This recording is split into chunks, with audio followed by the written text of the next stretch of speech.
Hey there. So for those that join me in my Facebook, thank you so much for that. I do appreciate it. This will be a. I had planned to talk more about like the vinegar syndrome stuff tonight, and some of the different stuff from there. Apparently, I can't talk too much about that stuff because I have to keep this age appropriate because it demonetizes you if you don't. There's like a warning on your thing that says, that is if this is an 18 plus video, then your video can be demonetized. So, oh, no new patrons yet.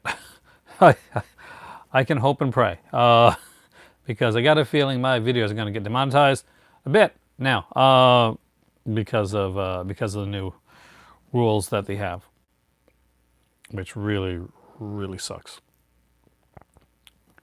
And it makes me wonder if I'm going to have to like change some of the formats and stuff of my of some of my videos because I don't want to get demonetized.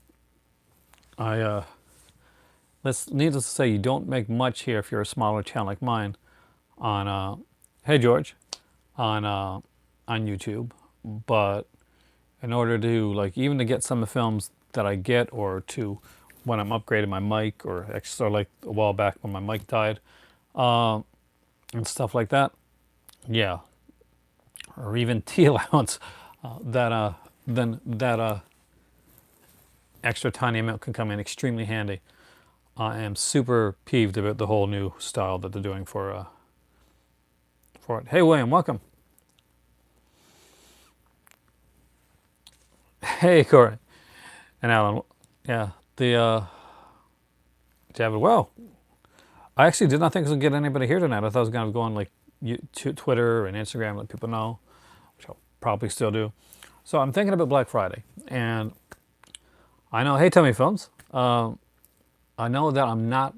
Oli, welcome, man. Yeah, William. I was just talking about the new YouTube rules. Oh, nice. Because it affects my channel, and it makes me, at times, like I spoke about with some people off here. Hey, Net, welcome, dude. I wonder, like, they keep throwing rule and restriction in our faces to the point where some of us are wondering, how do we keep it up? So that's the now Javid. Basically, normally when I go on YouTube, before when I go to start up, exactly, it does affect everybody.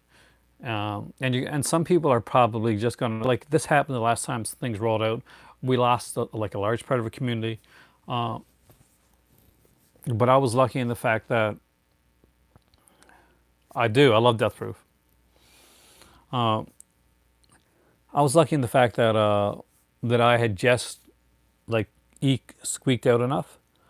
Yeah. Let me know if this works, by the way, because I've never actually tried. I've actually thought of like going in a mirror and like trying 3D glasses to see if this actually works. Hey there. But yeah, so basically the new rule are they're really going down on like they can take your channel off anytime they want to if they deem it that it's not entertaining enough. And and they also have a new thing where basically normally I would put my header up, and then I would take a picture and my video would start. And it's not like that anymore. Now when you go to do that, you put your header up, you go to take a picture. There's a thing there like basically telling you, is your your video have any adult content? Is it child friendly? If it's not child friendly, then there's a notice after that your video may not qualify for ad revenue and may be demonetized. So that's the new thing. And for some people that are really big and like savvy with like social media and like know all about like the whatever the coffee thing is and the Patreon and the super chats and stuff like that, that's fantastic. But for somebody that doesn't do like a lot of that, and isn't good at promoting stuff, and I should be, because public relations is literally what I went to school for. It becomes frustrating for me, because I slowly start to see, just when you get to a spot where, like, of comfort, and you're like, okay, I'm not, I'm not quitting my job anytime soon, but at least I can upgrade my mic every once in a while, or or I can buy an extra film that I can highlight on the channel, that type of thing, right? Yeah, that, because unlike a lot of people on here that do movie channels, a lot of people get stuff sent to them. A lot of people are in the U.S. and they get, like, they get like movies from different companies that are sent to them, like screener copies or advanced copies, that type of thing. I'm in Canada, and I'm in Atlantic Canada. Nobody sends, except for some of my viewers who are fantastic. Movie companies don't send me stuff. So every time you see me, like, showing you a movie, like, and reviewing it or doing a thing or looking in the background, yeah, that's the stuff I bought. I'm not one of the people that are in Los Angeles and the companies are sending them stuff. Oh, dude, I'm so jealous. I would love to go to Japan, Amy. I that that's one of my dream trips. And especially lately, I've been watching. What was it? It's hard to tell, William. Here's the thing. It's super hard to tell, because you walk that line and you can say, okay, there's nothing, no content in there that's not child friendly, but all of a sudden you're talking about a horror film, maybe, or even like and somebody deems it not, and somebody on YouTube deems it, like when YouTube people deems it not child friendly, then all of a sudden there's a mark against you, and it's through no fault of your own, but you're walking this razor's edge of whether it is or not. Is this your first time watching it, Javed? I feel for you. It doesn't get better. You remember the first, Javed, the first 5 minutes? Do you see the first 5 minutes of Richard Brake? Yeah, that's as good as it gets. It's all downhill from there, my friend. It's not so much going after with big fines. It's that they can, if they don't feel that it's, I guess, profitable enough for them, it does go, then they can just cancel the channel. Hey, Sculder. Or in this case, they've taken channels that have a tiny bit of profitability. Yeah, you do need like a huge website, like a website with like a movie review website, that type of thing, which I don't have. Hey, Kubrick. And I don't see myself getting a website anytime soon. Oh, you'll know, because your content will just be gone. Because here's the thing, they can take down your channel. Not only can they take down your channel, they can take down your content. So I always recommend backing up your content if you can do it,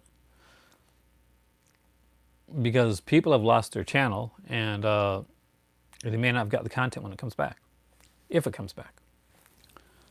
And for anybody that's been watching this channel for a while, or even just watched it recently and has gone back and seen some of my earlier videos, which are not the greatest, but still they're a bit of history there.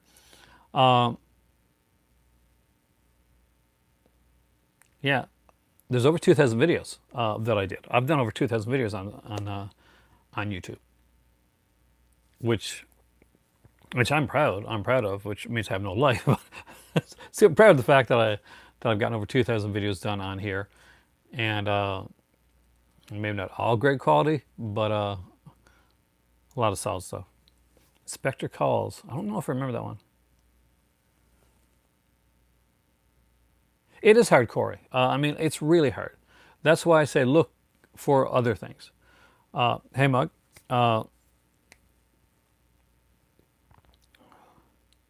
Look into like look into Patreon. Look into whatever Coffee Talk is. Somebody said, somebody told me last night. Well, last night, I got somebody messaged me and said you should try Super Chat. I have no idea what Super Chat is. I think I've seen it somewhere, like on one of the bigger channels. Don't know how that works. So, okay, uh, I'll look into it, but I don't know what it is. I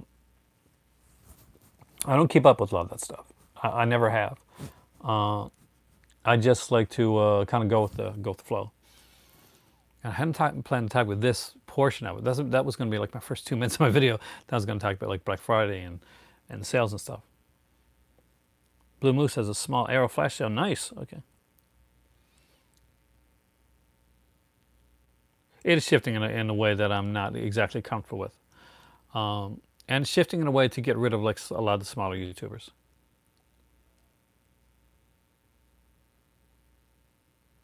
Sometimes that happens.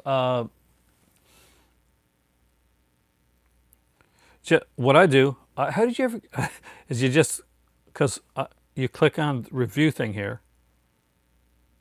Hey, Dave, welcome. We had a good conversation actually, Dave.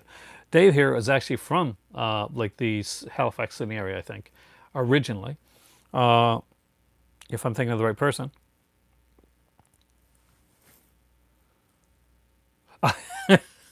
I don't either, but I trust you, so it's cool, dude.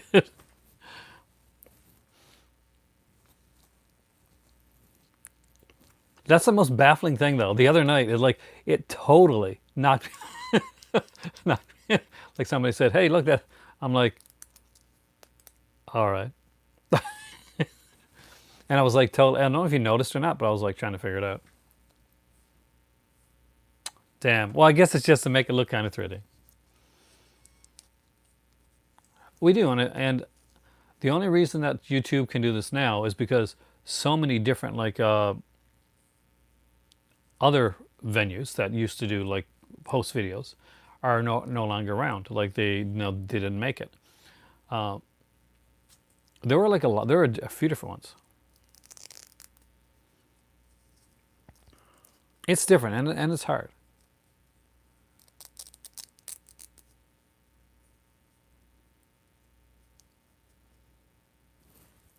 Do it, man. Like don't worry about.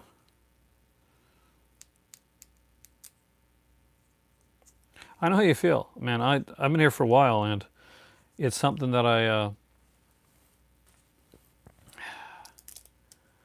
it I made so many like friends on here, people that I get to talk to.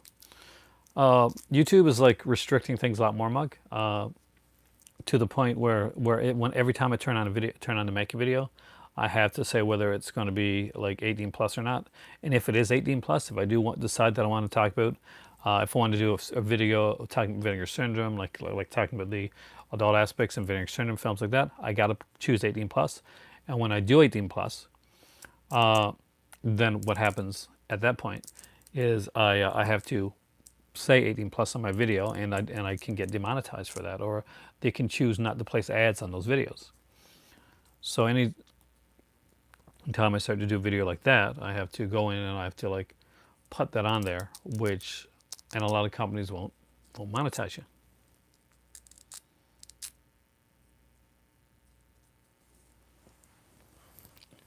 It's killer. Ta-da! If everyone to like anybody seeing this like later on and they want to check the shirt thing, here you go. It's one of my favorite t-shirts actually. Well, for what I can say, because this is an 18 plus video, I can't say too much, but there are clues out there. It is rumored that Spookies can is going to be one of the ones. Like that's still just a rumor. Thanks, William. And of course, we know that Taming the T-Rex and in the Angel trilogy are going to be some of the others. We don't know what the other stuff is yet. Now, there was a new clue put out like just recently. It keeps telling me that I got a message on my Twitter, but I can't see it. This movie's not your rated. Yeah, I actually like that movie. That's a documentary. Well, you know that. You just told me about it. Okay, let's see what we got here.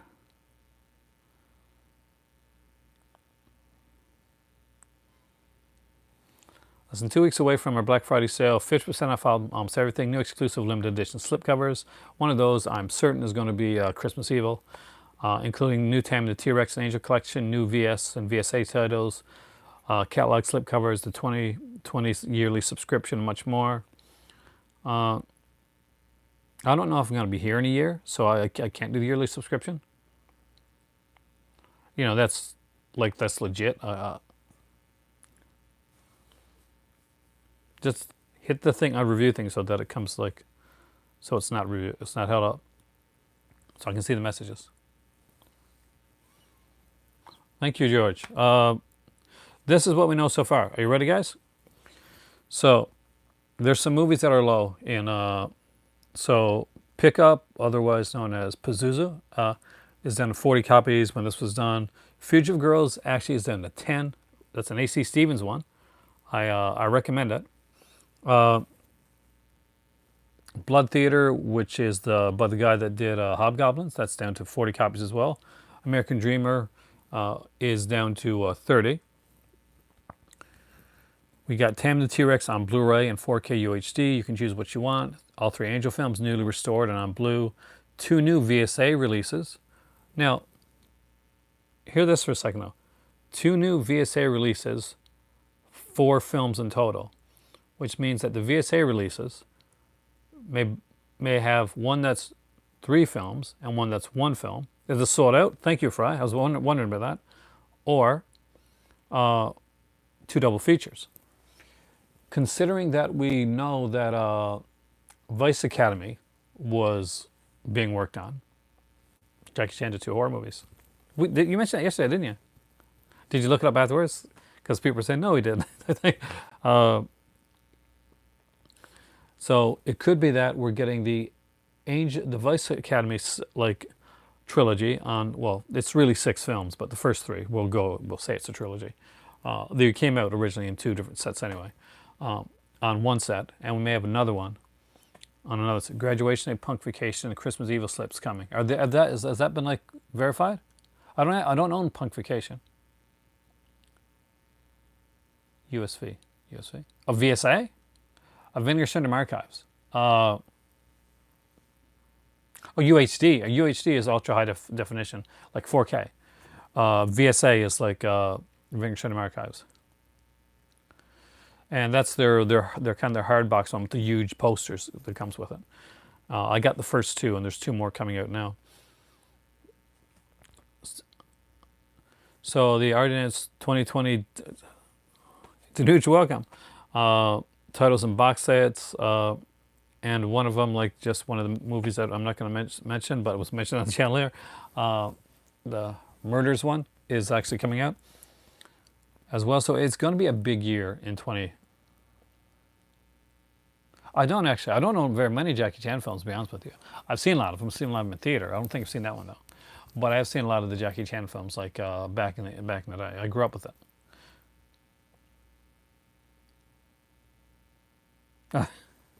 Okay, I'll be as boring as possible. It's not going to be hard.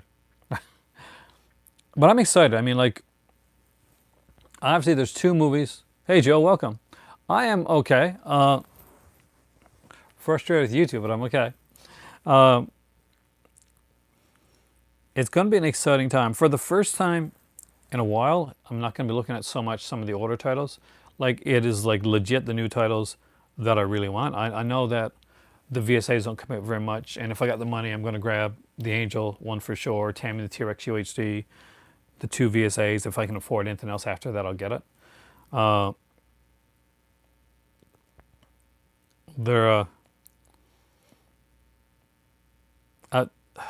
really, if Christmas Evil is the slipcover, I really want that. The VSA titles were usually not movies that were not released on DVD at all, actually, as far as I can remember. Like Savage Harbor was a VSA. That one's still around. I think you can still get that one. But Evil Town was the second VSA. And I think that ever only got to VHS and never made it to DVD. VSAs are usually movies that have never been on DVD or Blu-ray before. So it's like, I own it actually. I do own it, don't I? No, no, I own Manimal. I don't own Automan yet. The Stellar Desionez Jr. and Automan and Cursor. Remember Cursor? Yeah, I was in. I was living in Kamloops, Alberta, and it was grade 7. I went Automan and Manimal came out. They came out on the same day, which was Black Thursday. And what Black Thursday is not like a shopping day. Basically, Black Thursday was a time when they would put on like movie TV shows that they were giving a chance to, but they weren't really giving them a chance because they knew they were going to like die. That's what Black Thursday was back in the day of programming. Am I going to pick up New York? Which one? House by the Cemetery? Eventually, it's my favorite of the Gates Hell trilogy.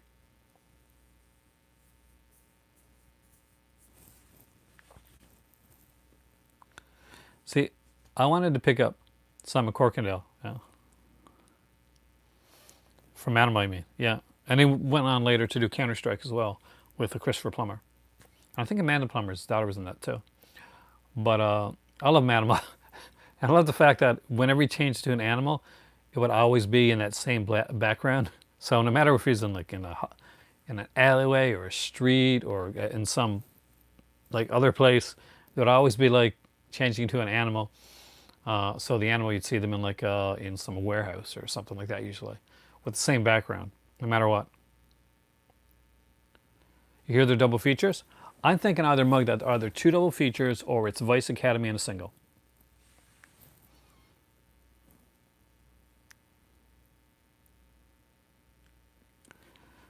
At the hint, hey Joseph, that Vice Academy is going to be coming.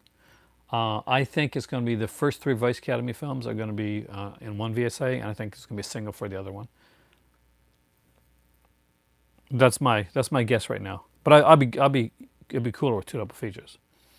Rex Smith, the guy that in Street Hawk was named Rex Smith, and he also starred as a Daredevil in the Trial of the Incredible Hulk. He was like a soap opera actor that did that as well. Hong Kong Rescue. It's a DVD Blu-ray. I haven't actually heard of him.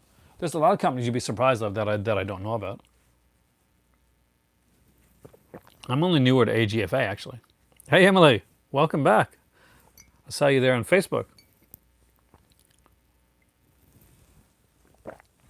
Are you ready for Black Friday?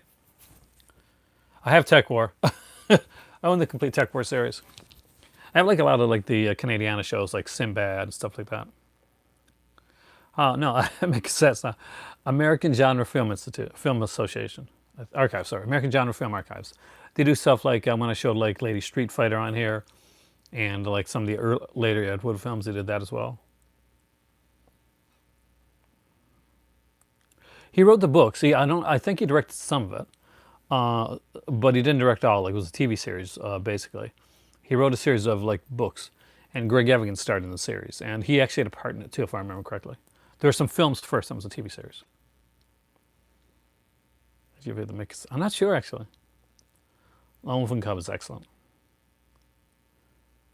You're a little disappointed. Severin? What did that? I gotta get to the end of your sentence there. You said you're a little disappointed in Severin. But Severin what, Emily?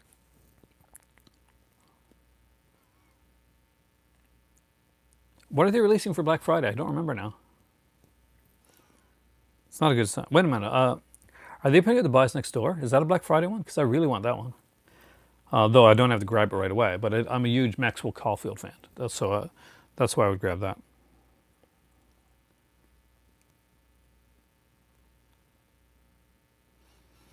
Gwendolyn.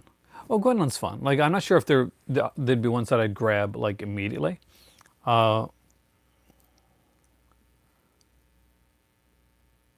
Yeah, Bill Bixby was the guy. I don't think Takeshi Mikai made any Zadichis, but I have to look back. I have the Criterion box set over there actually.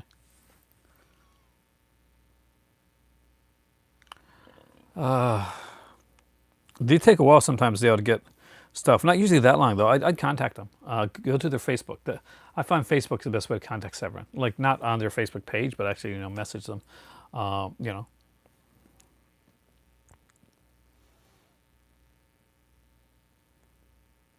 I mean, it was the remake one. Have I made one showcasing 3D Blu-rays? Now it's a great idea, though. It's a really great idea.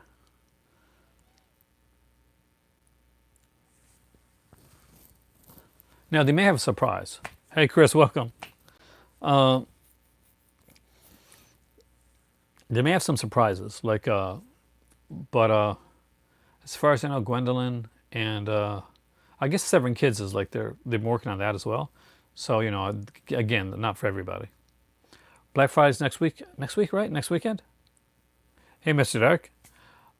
Pretty good. I'm trying to get used to the new YouTube, but it's pretty good. Seven Kids could be interesting. I like some of the things that are coming out from Seven Kids. I didn't think I would. They do still sell 3D films more in Europe, actually. I find than to do here.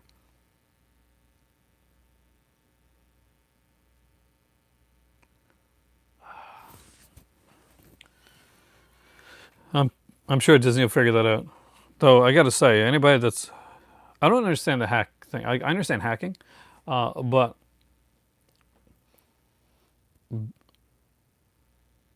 so yeah, it was Joseph Mascola, and you get cool points for knowing that, by the way, because he actually gets to speak with his real accent. Because normally he was like he was Stefano Di Mera, Roman Brady, type of thing. Back in the day, when we had like good hackers, they'd try to get in and just to find out, like just so they could, that type of thing. Nowadays, unfortunately, you have people that like try to hack people's credit cards and try to sell like numbers on the web and stuff like that. I got no respect for that at all. I had like a bunch of friends like early on that were hackers, but they lived by a code, and that they wouldn't do. Oh, dude, you are. Days Relay says your soap. You know what's going on with Days Relays, right? Snaps takes forever. That's the problem. So the hackers that like took the credit card stuff, they should be ashamed of themselves, because a lot of the people they're this you're not. It's not like you're stealing from Disney. Like Disney's not losing anything. It's families and they got kids and like people they're just watching this stuff like little like rungs on the totem pole. But like some dicks out there saying, well, I'm going to stick to Disney. You're not sticking anything with Disney. You're sticking to the little guy that's got some kids and stuff. And they're doing stuff like I haven't seen Mandalorian yet. I'm going to say it tomorrow night. Like that's just a dick move. My kids watch Korean soap operas. So yeah.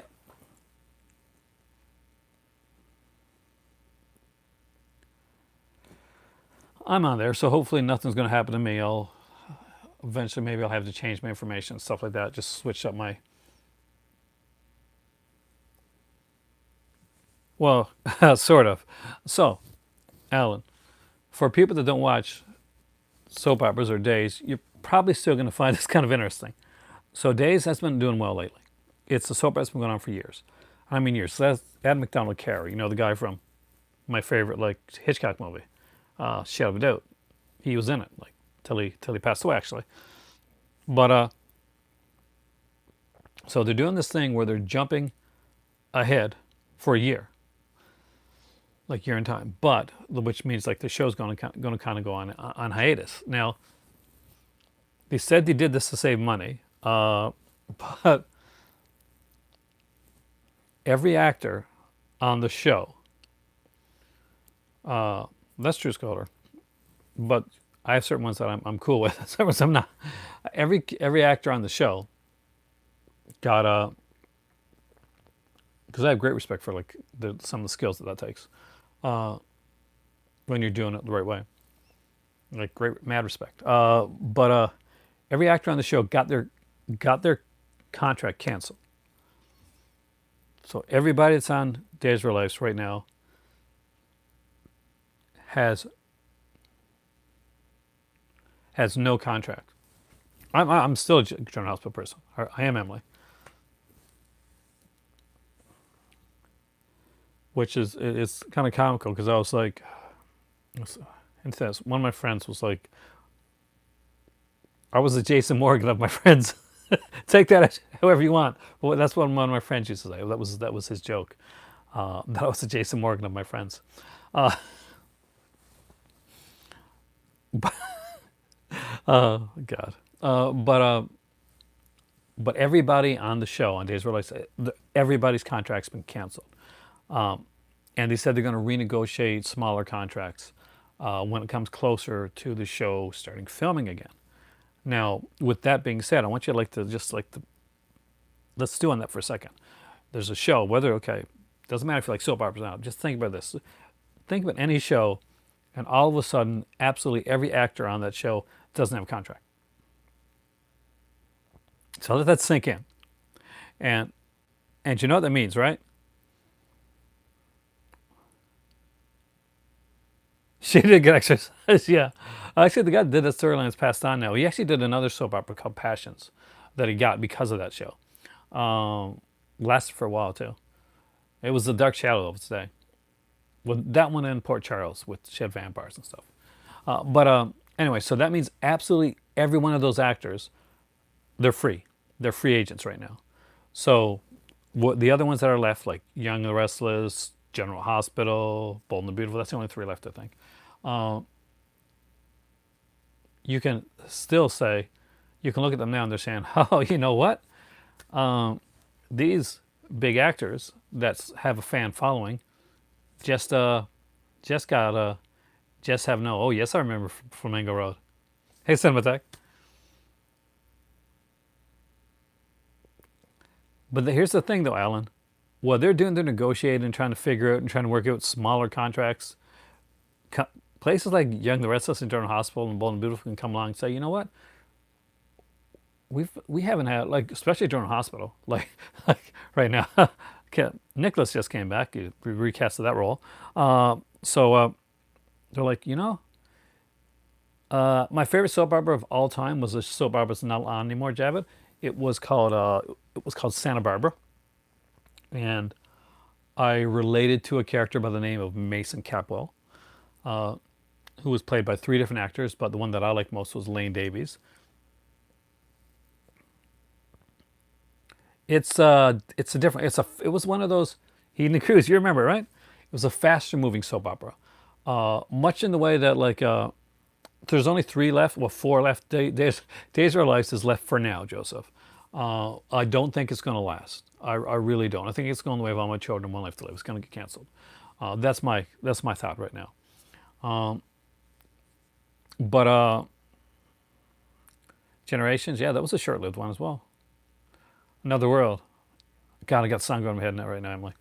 I like Carl. Hey, Shadow. Okay, so when I was growing up, there was a bunch of soap operas, and yeah, I know. I remember. I love Mr. Mom. I saw it in theater.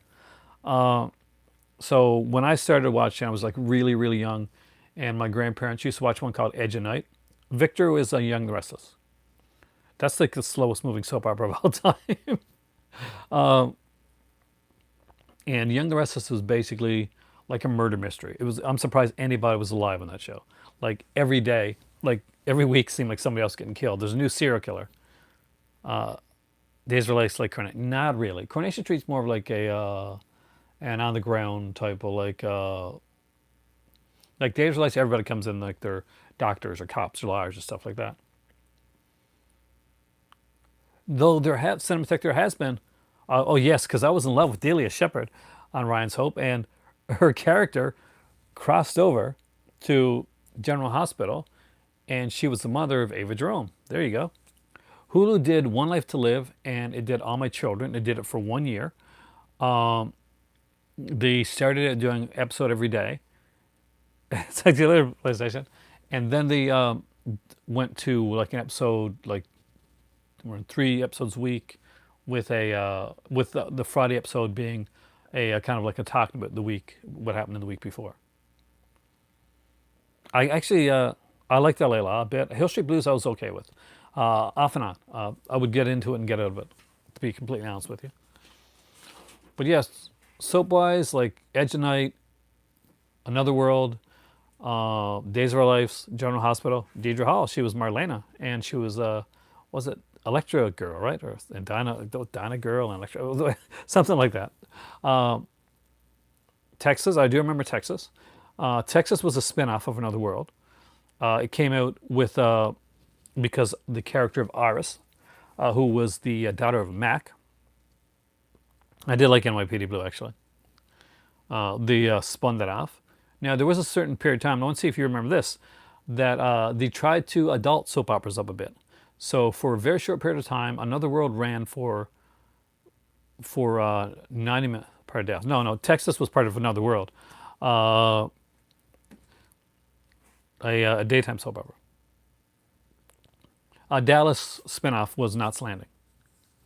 I know all this stuff, but they had a short period of time when they did when they got looser with the daytime stuff that would come on. So you could see kind of not like nudity, but let's just say there was less bras being worn on the show and stuff like that, and like more kind of like see-through outfits. And Another World for like I think it might have been just over summer, but it ran with a 90-minute program for a while. So the show was running on for 90 minutes, and that was around the time that Thomas Ian Griffith, who would later go on to be in like a lot of like martial arts movies, and Karate Kid 3 actually was on the show. So it was more of an action-oriented show. But at that point where they were loosening up like what you could do in daytime television for a short period of time, and didn't last very long. They started hiring like more voluptuous girls as opposed to girls that were really into that were actors. But yeah, there was a few. I remember. I do remember Voshers. That's a deep cut.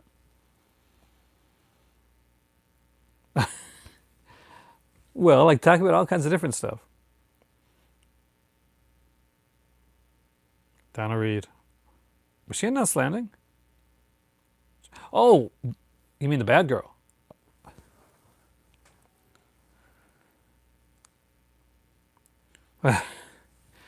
Everybody watched. When I grew up born in the 70s, grew up in the 80s. So that was, everybody watched soap operas when I was growing up. It wasn't like a guy or girl thing. Like literally everybody watched them. Donna Reed from Donna Reed Show. She was on Dallas actually. She played Miss Ellie for the season that turned out to be a dream. Joan Collins did Dynasty. Started in the second season. She was in the original season of Dynasty. Even when she comes in, like that's actually someone else in the first season, because he hadn't cast her at the time. 5 releases on Black Friday. Oh, Emily just said she was disappointed with Black Friday, with Severance Black Friday. So maybe there are some secrets coming out.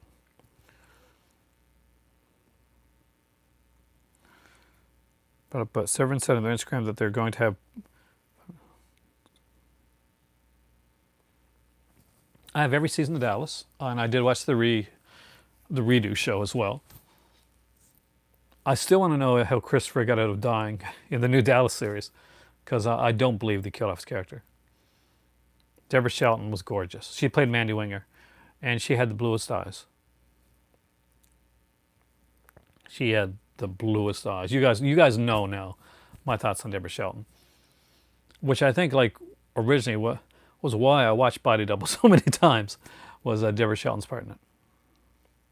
Jerry Ewing, that's the one. That I like probably the biggest cast out of all of them, and it started out like super fast. Like was it only supposed to be a 6-part miniseries, but it did really well and it kept going.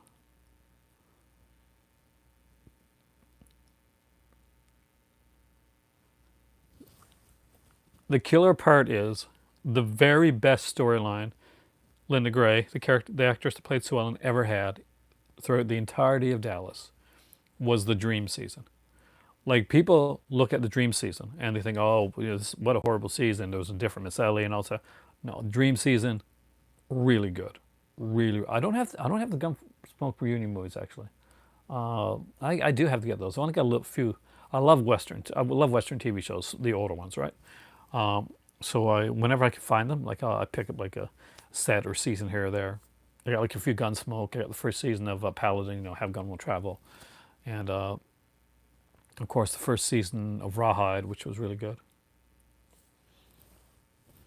But yeah, no, I watched a lot of those shows, but Santa Barbara was my favorite. And Another World was a big one when I was growing up. Me and my sister would watch that. Whenever I'd be staying there in the summer, we'd sit down, we watch like that. Robert Kilker Kelly was probably the big one. Falcon Crest for the nighttime shows. Dallas was the one that kind of paved the way. You know, there's Dynasty, there was Knots Landing, there's Falcon Crest, Flamingo Road, the Yellow Rose of Texas. You just gained cool points, Emily. That's one of my favorite seasons, and I thought that Donna Reed did a decent job with it, and she got screwed over.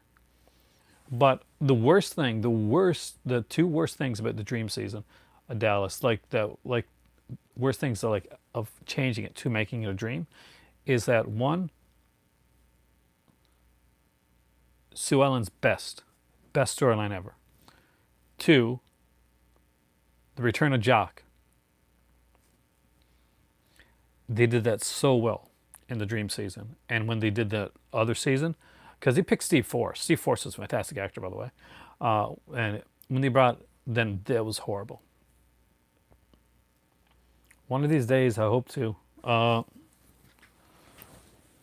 It's just picking a topic. Maybe I should do a soap opera book, guys. Do I have anything Kino? Let's go check it out. So Kino Lorber, favorite company of mine, but a company that originally I didn't get into that much. See, now there's some people right now that have probably left the channel because we talk soap operas and geeky stuff like that. So those people that already left miss out on this.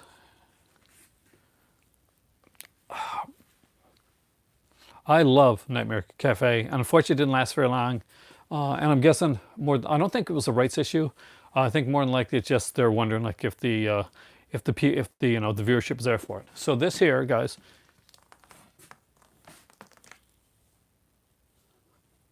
is my Kino selection. I have everything from OSS 117 to the Master. You want to see my Kino stuff like really quickly? Because I can do my Kino collection.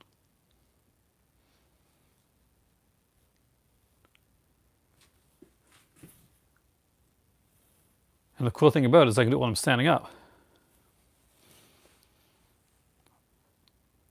I am pretty much like anything media-wise and stuff like that. So this actually is a, oh God, is it really? It's Eric Romer, yeah. So Pauline at the Beach, which I didn't know was Romer at the time. I'm not gonna lie to you. I bought this at HMV, and I picked it up because one, the girl's cute. That's the truth. I'm never gonna lie about stuff like that. OSS 117, which I do recommend. Master, the complete series. If I miss some of your messages while I'm doing this, I do apologize ahead of time. I'll check them afterwards. Rawhead Rex, love this movie. Night Stalker, Night Strangler. Oh, yes, I do agree. I love the New Heart one. You should wear more sweaters. True, if you have Tara upstairs, I got Nightmare Beach. You just don't have it down here, I don't think. The Party, definitely one of the best Peter Sellers films, in my opinion. Again, a really good blaxploitation film is Truck Turner. Recommend it. It's got Isaac Hayes. Ape is the fun. This is the 3D film right here, Ape, and it has the lady from. It is her, right? Yep, it's the girl from Growing Pains. See? Can't see very well there, but let's join Occurrence from Growing Pains. Certain Fury, which is Irene Cara and Tatum O'Neal. Breakart Pass, Convoy. I don't have Convoy actually. To All a Good Night is a fun one. This was actually a Christmas horror film. It's directed by David Hess, actually, from Last House on the Left. I don't think he's directed, maybe, I don't know how many movies he's directed, maybe only that one. Planet of the Vampires, a really great Mario Bava film. Very colorful. River of Death is Michael Dudikoff. I'm a huge Michael Dudikoff fan. War Gods of the Deep. Come on, Brian, you got to be singing that Convoy song right now. At the Earth's Core, which is a really good one. This was like one that they did with released with Scorpion Releasing. Very fun film. Peter Cushing. One that really surprised me, like how much work was put into it, is the Sicilian Clan. So we picked this one up because my better half's a huge fan of like French films, and it's got like Alain Delon, Jean Gabin, and Lino Ventura in it. I don't have Duo. I wish I did actually. And when we opened it up, we realized that it had both the U.S. cut and the international cut of the film, and not just on one disc, like at them each on their own disc. And there's actually an hour-long making of on here as well, which is really cool. So a lot of people slip out on that one. Like we'll miss out on that one. Avenging Force, which is the sequel to Waltz Ill. See, that does make me sad. Avenging Force is the sequel to Invasion USA, and had Michael Dudikoff in the Chuck Norris role. White Zombie, which I love. That's a classic. FX. I don't own FX2 yet, but I do own FX. The excellent Cotton Comes to Harlem. I would definitely buy like a special edition of Duel. Now we're getting one of my favorites is Odd the Jury, which I always recommend to people. I love this film. I saw it in theater when I was way too young to see Odd the Jury in theater. The Laughing Policeman. Serial at Midnight is an awesome channel, guys. If you don't check him out, definitely do. Heath's really, really cool.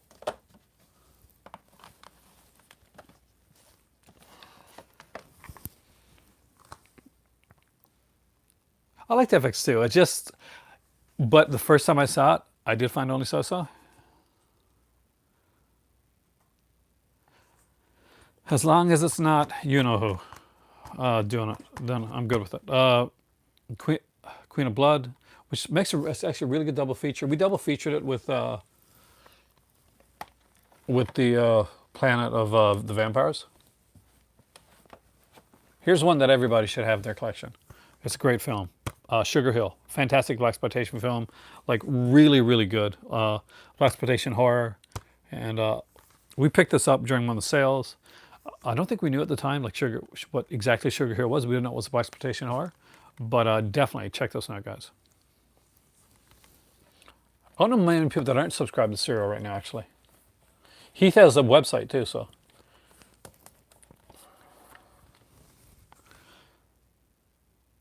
The Good, the Bad, and the Ugly.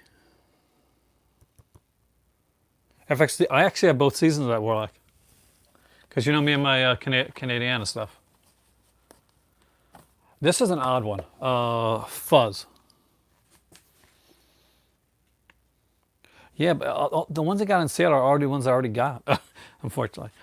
This is Fuzz, and it is based on the 87th Precinct series of novels.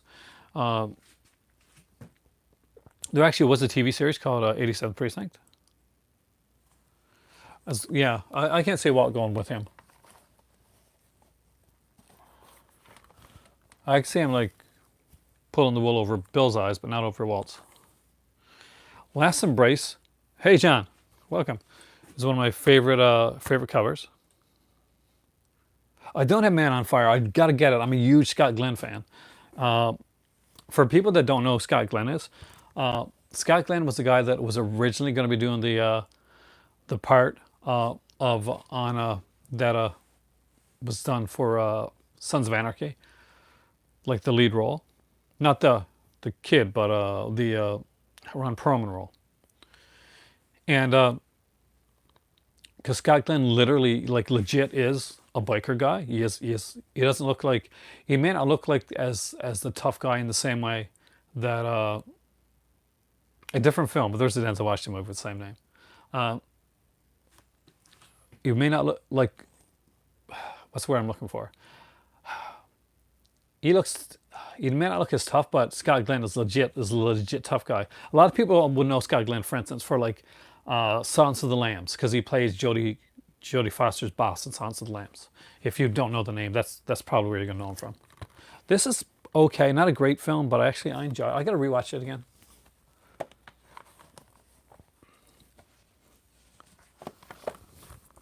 Malone, which is Burt Reynolds. It's just a bit of a slower film, but I didn't mind it.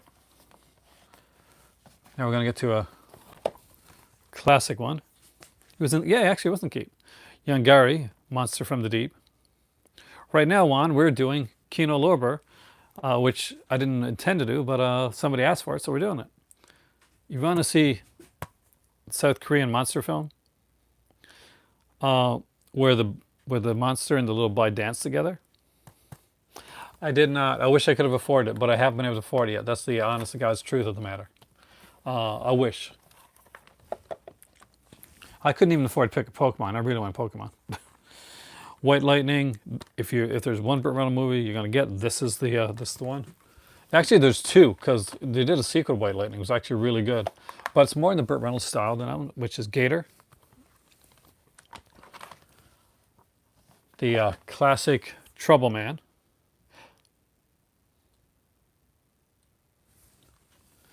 I don't know if I do have the host. I may have it on DVD. I don't think I got it on Blu-ray. Sinbad of the Seven Seas, the Lou Ferrigno one. I got the Smokey and Bandit 7-pack because it had the TV movies as well that Brian Bloom did, and I used to find those fun. Only one I've ever seen for Cloak and Dagger, unfortunately, is was an 8-film pack. I'm guessing you're talking about the Dabney Coleman film, right?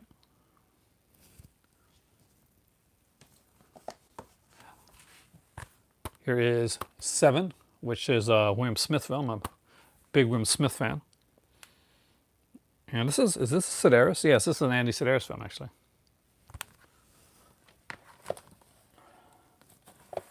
Secret Mission. Here's one not even opened up, which I bought in HMV. It's an okay film, I just haven't really watched it. Bought it for $1. What that is, Yuli's Gold, which is Peter Fonda, because I like Peter Fonda. The extremely odd but extremely watchable Beware the Blob, the sequel to The Blob, directed by Larry Hagman. You want your J.R. Dallas reference? There you go, right here. Sam Whiskey, which we haven't gotten around to watching yet. Do I have Heat? I don't know. I kind of think I do. I'd have to look. Across 110th Street. I love that sale, but unfortunately it meant that there's no longer HMV. Again, another one's not open. You can tell the HMV ones. Ambush Bay with Mickey Rooney, right? Yeah, Mickey Rooney and Hugh O'Brien. Here's a horror one that everybody should have. Highway to Hell. 8 Million Ways to Die, which had a sequel many years later with Liam Neeson called A Walk Among the Tombstones. So if you've seen A Walk Among the Tombstones, you want to see a very different type of film. 8 Million Ways to Die is good. I like this one. Oh, Nightmare Beach is down here. So that's Nightmare Beach, my latest one, Roberto Lenzi. Harry in Your Pocket, which is kind of a fun James Coburn kind of grifter film. I like grifter films. Astro Zombies. I wish they would too, because they have so many great releases. Assassination. I don't have that one, actually.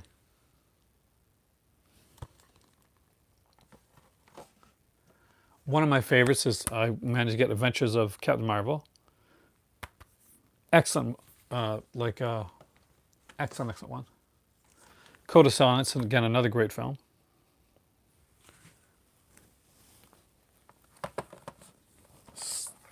Star Slammer. Everybody should own Star Slammer. I so got to get to Europe again. No Retreat, No Surrender, which has Jean-Claude Van Damme as a Russian. I also have Film Noir, The Dark Side of Cinema, Blu-ray set that was put out. That has on it He Ran All the Way, Storm Fear, Big House USA, Bullet for Joey, Witness the Murder, The Devil's Needle,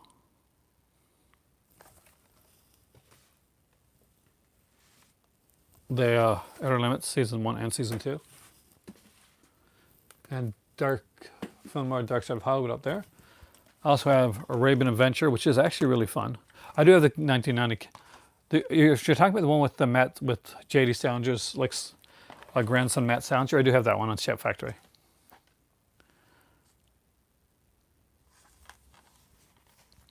'52 Pickup, great film. I don't have Whoever Slew Andy Rue, which I should have got actually a while back. Hallcroft Covenant. Again, you can tell I got this from HMV. As I did with Candy, which is a film that I really like. It's a weird film, but I like it. The original release of Wild at Heart. The Kino put out, but a lot of features on it, actually. Especially for a Kino release back in that day. Private Life of Sherlock Holmes. The classic Who with Elliot Gould. What's New Pussycat. Witness for the Prosecution. The movie everybody needs, Steel Justice. I'm not joking. This is about as 80s action as you're ever going to get. Definitely check this out because it is. And I have a couple of the redemption titles: Shiver the Vampire, Alpha Dr. Orloff, Oasis of the Zombies, House of Whipcord, Skitside, Die Screaming Marianne. I do not actually. The Comeback, Sinful Nuns of St. Valentine's, and we'll take it out here because this Pete Walker Collection of Volume 2, which has a Flesh and Blood Show, Frightmare, House of Mortal Sin, Home Before Midnight, Big Switch, Man of Violence, Schoolgirl Hitchhikers from their Jezebel Collection, and the one I mentioned before, the Film Noir Dark Side of Hollywood. I think I do. I just don't know which ones yet. I have to find them. That has like Beyond Locked Doors, Railroaded, The Long Night, Hangman Also Die, and Sudden Fear. I love the movie Rampage. I haven't seen it since it's been on VHS though. That's one they put out in a rated and unrated cut. One had a white box, I think. One had kind of a red box. I don't think I do have Deliverance, to be honest with you. I should have it. That's definitely a missing spot in my collection, but I don't have it. I'd have to go through my martial arts films to figure which one's my favorite. I grew up in an area where it was like a smaller theater. So we have the red box, and so we had like a.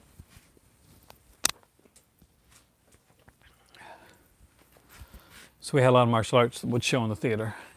A lot of Jackie Chan stuff before it became famous. Like long before Rumble of the Bronx came around and made him big. I got some John Wayne stuff. A lot of it on DVD actually. I got a few John Wayne box sets. I don't have this Deliverance too. I don't think I do. Do I? No, I don't. I'm just looking to see if I'm a liar. Do I have any Bruce Lee? I was one of the lucky people that was able to get a couple of the select Bruce Lees that came out. I have two of all four of them came out, but I only managed to get two of them. See if I missed any stuff here. Didn't know it existed. I think it's a fun one. I wish I collected something weird. My dad does. He has a lot of their stuff. I don't have. Do I have Duel? I may have a DVD of Duel. I got to check. I don't think I do. That's the one with Dennis Hopper, right?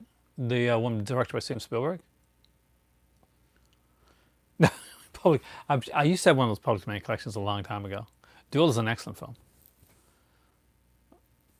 No, mine are like the John Wayne, John Ford set and the John Wayne film collection, which were by like studio ones. Dennis Weaver. I'm trying to think. I've only got like one something weird film here, which is an Andy Milligan one actually. And I found that because I was at Bay Street Video. If you're in Ontario, Gotta go to Base Your Video. Did he work together in Enter the Dragon? Like I know that Jackie Chan was his like stunt guy for certain scenes in The Big Boss, but I didn't know they worked together in Enter the Dragon. So 52 classics on one disc. I have one of those here, like 25 on one Blu-ray. Do I have The Crow? I think I do. I got like two of The Crows here, like the first one and I think the third one, which was really bad. If it's the one I'm thinking of. I don't know if I got the second one or not. I would like to see Scream Factory put them out. Well, at least the first one, and get a good special edition of it. Because that's the ones that, you know, I don't need an Arrow version of The Crow with a big box and like postcards and a poster. But I wouldn't mind like a Scream Factory collection edition of The Crow. The Crow definitely is a good release.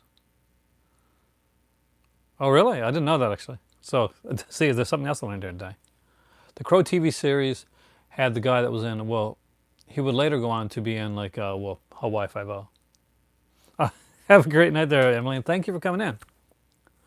I have seen Cobra Kai. I should have picked up both. It's seasons 1 and 2 at Walmart with like a headband. I was so tempted to pick it up. It was only $19.99.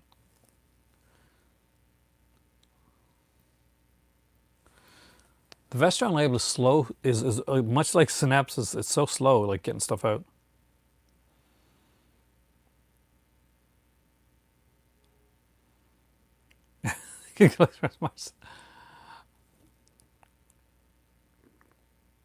Jack Lord. No, the new Wi-Fi bill. Like it was the, oh God, what's his name now? Mark Dacascos. Mark Dacascos was in The Crow. Like he played The Crow in the TV series. I think he did, right? It was Mark Dacascos. No, Shameless are still around. They still do stuff. At this point, Shameless are doing stuff quicker than Synapse and Vestron's doing. They put out some stuff recently, actually. Crow Collector's Box at about 4 films. I'd buy that.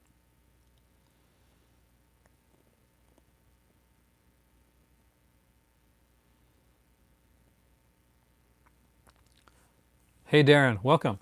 I've been like extremely impressed with a lot of the box sets that have been put out by yeah, he was in the Double Dragon movie. And so was the gorgeous Alyssa Milano. And the gorgeous Christina Wagner too. Mortal Kombat Conquest, I do not have that. I'm a huge Mortal Kombat fan too. When the Mortal Kombat came back out and made their big like was it PS3 or Xbox 360, whatever it was. I think it was PS3 at the time. They had put out like a collector's edition and it had like a Scorpion and Sub-Zero like bookends. That's the edition that I bought with the Scorpion Sub-Zero bookends. Maybe I do. I think I got like a DVD of the Street Fighter movie, but it's an older one. I'm not sure if it even works now. Hopefully.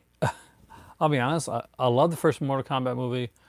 I met the girl, one of the girls from the second one that played the mother, like the character, Sindel or something like that. Crying Freeman, I love Crying Freeman, like the movie. Well, like the cartoon anime. Ray Liotta. One of my favorite Ray Liotta films, and I don't think it's got a good release, is a movie called The Rain Killer. Oh, these here. Some of these were at Walmart, and some of these were at a place called Canadian Tire. I do have some Super Mario Brothers here, actually, but I don't know if it's live action or not. I have to check. I don't have the movie, though. No, I do not have the movie. I wish I had the movie. I love that movie. Street Fighter, the movie has I got a couple the last Street Fighter game that I got is the one that came out from the Switch, because both me and my better half are huge Street Fighter fans. And when they put out like a Street Fighter one on the Switch. Oh, thank you.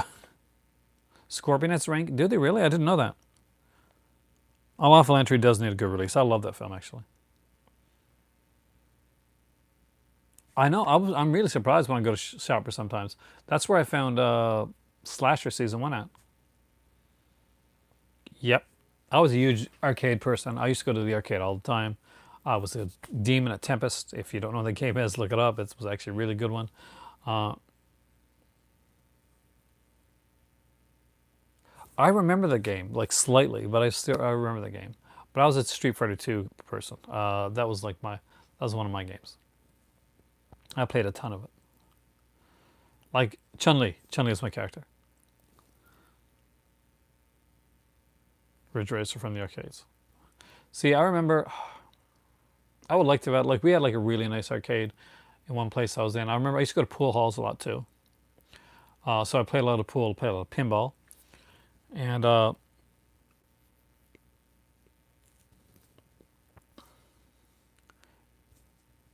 miss those times. I wish kids had more of those now. There's like actually a small arcade type place in Sydney actually, uh, in the strip mall there. Is it limited edition? I didn't know that. If it's still there, I might pick it up.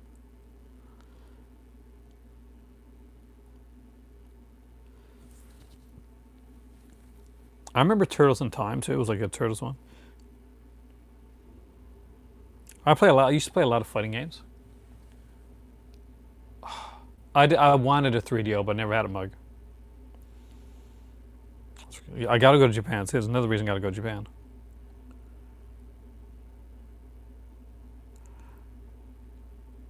Desktop games. I remember playing Dig Dug at the college I went to. Dreamcast was so ahead of its time, Javed. I'm a huge Dreamcast. I don't have a Dreamcast now. I used to have them. Gave my one Dreamcast that I had to my kids. I'll eventually buy my own Dreamcast again. I'm a retro game collector, so I think we still have it here in the store, actually, Alan. I love Shenmue. Dreamcast used to play Sonic, and used to have this like kind of this Tail Garden game, and you could play it on the VMU, the virtual memory unit. Crazy Taxi, Jet Set Radio, Twisted. I need more of those systems. I kind of wonder when I go to Morocco or a place like that if I can stumble upon that stuff.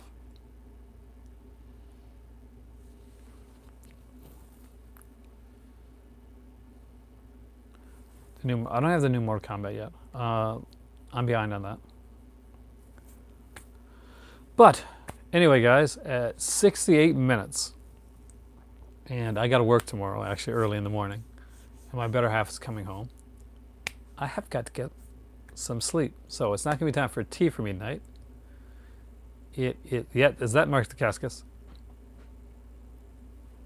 It's going to be time. I got a Game Boy. I got a few Game Boy systems actually. I got a collection of Game Boys. But it's going to be time for me to actually probably have hot chocolate so I can go to sleep. So I am Aaron. Thank you so much for joining me here tonight. I hope you enjoyed the surprise Kino collection overview. This is my movie library. Thank you so much. You guys are the movie club. You guys rock. You guys are awesome. And what else was? Oh yeah, I never remember this stuff. So like, share, subscribe. Check out the Patreon page if you want to, or look on my older videos and check on my wish list. There you go. I got all this stuff at done. I always forget this stuff. And thank you for watching. Have a great evening, and you guys are awesome. Hopefully by tomorrow, my better half will be back here. And if I don't get on anytime sooner, somebody sent me something actually from my wish list. I don't know what it is, but they said it's coming on the 22nd, and I'm actually really intrigued. Very intrigued. So I'll be doing a blind opening on 22nd. I will have no idea what I'm opening, and make sure you're here for that. Talk to you soon.